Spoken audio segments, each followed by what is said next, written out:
நகரத்தின் அகல காட்சி. கார்கள் ஹார்ன் அடிக்கின்றன, மக்கள் நடக்கிறார்கள், பறவைகள் பறக்கின்றன. ரவி தனது மேசையில் வீடியோ கேம் விளையாடுகிறான். திரை ஒளிர்கிறது. ரவி தன்னை நீட்டி ஜன்னல் வழியாக பார்க்கிறான். பின்னணியில் உயரமான கட்டிடங்கள்.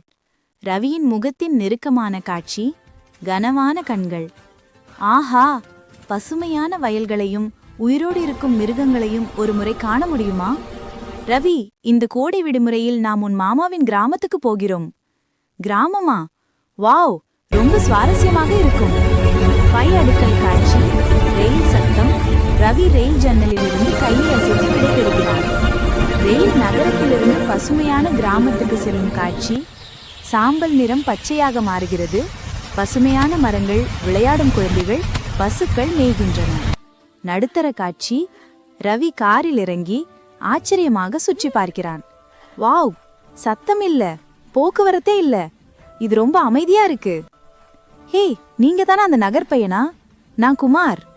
வணக்கம் குமார், உங்க கிராமம் ரொம்ப அழகா இருக்கு. வாங்க, நதிக்கு செல்றோம். குமார் ரவியை பசுக்குடிலுக்கு அழைத்து செல்கிறான்.